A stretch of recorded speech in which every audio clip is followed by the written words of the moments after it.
there's certain kind of principles that, like, yeah, I want to be consistent. I don't want to have anomalies, mathematical anomalies or something like that. But math really doesn't do anything. Math doesn't prove. In fact, if he was educated in the philosophy of science, he'd know the Quine-Duhem underdetermination of data thesis. You could take mathematics or any kind of formal system like that and have it prove, quote unquote, multiple contradicting scientific paradigms. Yeah, exactly. So it doesn't so that's why it raises the question, well, what does math exactly have to do with reality? Well, yeah. So in the logical investigations, this is one good point that Husserl has. I mean, it's really the purpose of that whole 2-volume book is to point out that a lot of people who were doing science and were guilty of scientism weren't understanding, and this is clear. Sounds like the case with JF. I didn't see this debate with Jim Bob, but it sounds like it's the very thing that Husserl is critiquing, which is that no, the scientific method presupposes math. So, like, the idea that math somehow proves science is absurd. It's got it backwards, right? I mean, logic and mathematical procedure is assumed in the scientific method. That's one of the things that Husserl is trying to argue in logical investigations. I think that's valid, though I think my critique is not necessarily on, like, epistemic side. It's even though I know that you probably view all disciplines of philosophy as a holism, you know, they're all connected, but, like, I'm specifically concerned about if we embrace some sort of dialetheism or paraconsistent logic, then how do we avoid, on, like, the orthodox view, like the principle of explosion, where most logicians will think that if there's a contradiction, then anything else follows. And, you know, like that's not really the case in orthodoxy, that everything follows. Like, there's a specific system, you know. Right. So like, I'm wondering how you would respond. So again, I mean, I know I'm not saying you're saying this, but accepting paradox is not the same thing as accepting contradiction, right? So the Trinity might be supra-logical or supra-rational, but that doesn't mean that it's irrational. And I'm not saying you're saying this, but a lot of people think that, oh, the Trinity, that violates the law of non-contradiction. The Trinity is incoherent, it's irrational. But remember the way that we conceive of the structure of the mental realm or the abstract, or these kinds of entities like numbers or universals. I'll try to draw this out here. My understanding of the way that Maximus cashes this out is that you have a created number 7, or you could put in here the logical laws or whatever, right? The immaterial abstract rules and laws of the created order. They are created, okay? Universals for us are not uncreated. However, the created number 7 or the created logic that exists as the structure of the created order is itself patterned on something uncreated, which it's based on, the uncreated logi in the divine mind. So there's a pattern for created logic. There's a pattern for the uncreated, in the divine mind that is uncreated.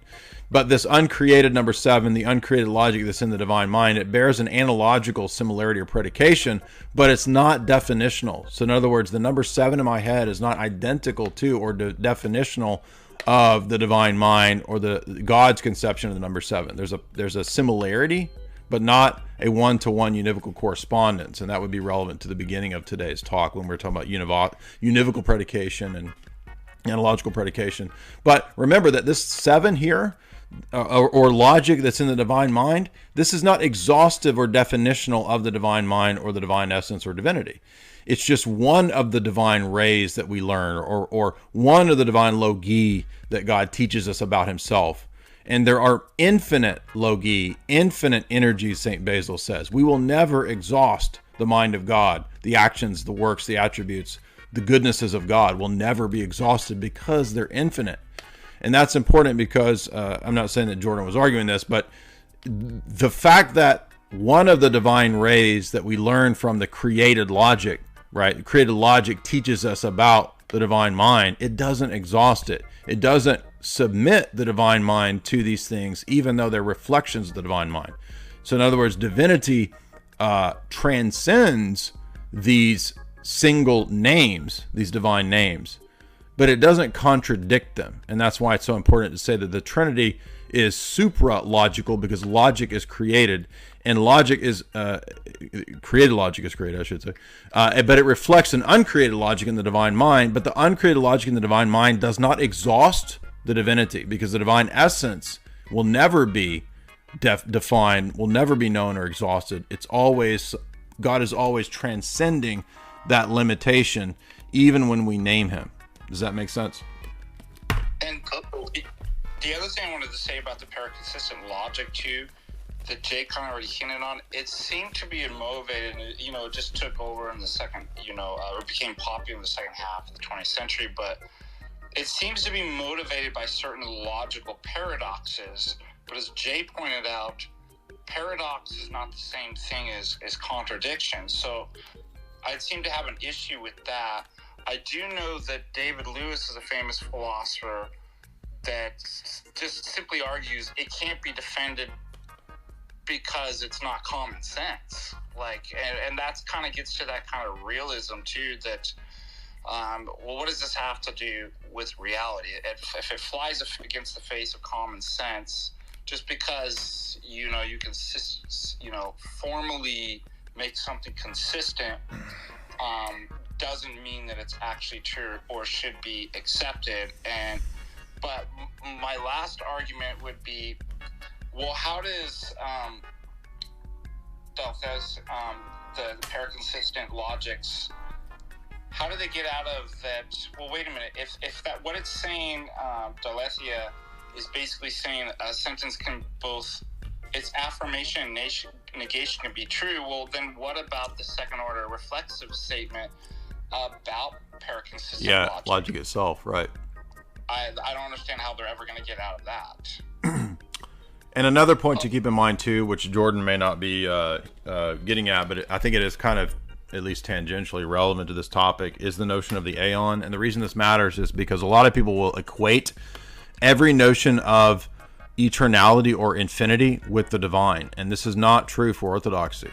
In other words, we believe there is a created infinite and a created eternality known as the aeon. This is the domain of the angels. For example, the angels don't exist in time. They might step into time, but the realm of their existence, which the church fathers call the aeon, is a created, timeless eternity. And this is different from ancient and Greek notions of eternality, because all eternality, all universals in the Greek mind, or at least in Plato specifically, would be identical to the divine. But you'll notice, and if you read, Losky has a great chapter on this in his Dogmatic Theology, and he's pulling just from St. Maximus. Staniloy has a whole chapter or a section on this in his Orthodox Dogmatics. You'll notice that he points out that if there's a created infinity, then all numerical infinity would not be identical to God, right? So in other words, we can't pose these dilemmas or these supposed logical dilemmas by saying, well, you say that there's a numerical infinity, but God's infinite. No, the numeric infinity, which would be a created reality for the created order, we could say is in the aeon, and that's based on the uncreated infinite that is one of God's energies. The uncreated eternity is the model for the created eternity, right? Is also a divine energy. So think of these different things coming to us from God as divine rays, right? Remember, and the reason I like rays is because one ray doesn't exhaust the sun. This is the Cappadocian imagery, right? Think of God as the sun. One of the divine rays that comes to us is love.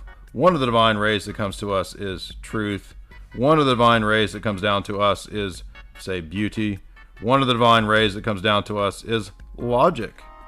Think about it that way, right? And when I say logic, I mean the grounding for any possible logic at all whatsoever, right? God himself is logical. But when we say God's logical, we don't mean to use that in a univocal predication sense, right? It's an analogical sense. Created logic reflects the uncreated divine logic of God and of the divine mind, but it is not exhaustive or definitional of God.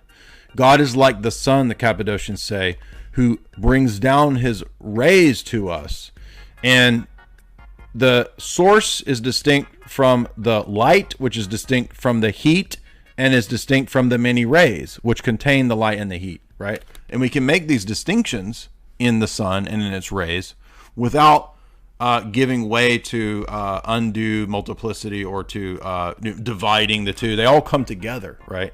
So again, it's analogy. It's not perfect because it's a created analogy. But the Cappadocians love this, and Dionysius loves this too, because I think the rays idea is helpful for just thinking about numbers, logic as one of the divine rays that comes down to us. But it's not exhaustive of God, and because it's a reflection of the divine nature and character in the sense of the energies proceeding from the natures, they're not definitional of the divine essence or nature. They do tell us about God, and we know that God can't contradict himself, and God doesn't lie, but that does not mean that God himself is boxed in by the logic that's appropriate to the created order, right? So we know he won't lie, but does that mean that God must then submit to the law of identity in some strict sense where the Trinity is not true? No, because in our system, the law of identity is not definitional of God. It's a rule that God has put into place for the created order that is in one way a reflection of him. It's one of the divine rays, you could say, but it's not exhaustive or definitional of him. And this is why all ADS-based systems can never answer or solve this problem. Interesting. I'm Orthodox, so I also understand Roman Catholics quote mine. I went to a Roman Catholic high school, and I know these arguments, but even my trad teacher can see Rome falling apart. Yeah, exactly. I mean, we can get caught up in quote mines or whatever, but what's the reality of the last 60 years? And by the way, most of the time, I'm not saying that, oh, well, they have some quotes. No, I don't think they do. I mean, again, usually, almost always, their quote mines are out of context and not saying what they think it's saying, right? Because they have the burden of proof of, okay, you got all these quote mines, but most of those quotes can be interpreted in an Orthodox way too, right? Because we would have seen in the conciliar tradition, Rome is first. Okay, but how does that prove Vatican I? That's what you actually have to prove, not just is Rome mentioned first in the councils and this kind of stuff. Second Wolf, $5. Hi, Jay. Thank you for all that you do. I'm currently looking into Orthodoxy. You convinced me to stop watching Taylor Marshall. Well, I saw some, I can't remember if it was Father Deegan or somebody put up some tweets or some things of Taylor Marshall where he was kind of saying some positive Orthodox things. So, I mean, I don't think he's anytime soon going to convert to Orthodoxy, but maybe there's some inklings of looking our way. Is reality objective? Well, reality is kind of a generic and reality in the history of philosophy means a lot of different things. So, but in a basic sense, I would say yes. I think that we don't determine reality. Reality is something that we kind of have to learn and submit to. Rock, $1. You won't debate me. Rock, $1. Call me right now and I will debate you. I'm not going to read your phone number. I don't know why you would give me your phone number. But that is the least likely way to get me to debate you is to give me your phone number. But if he does send $300, we might.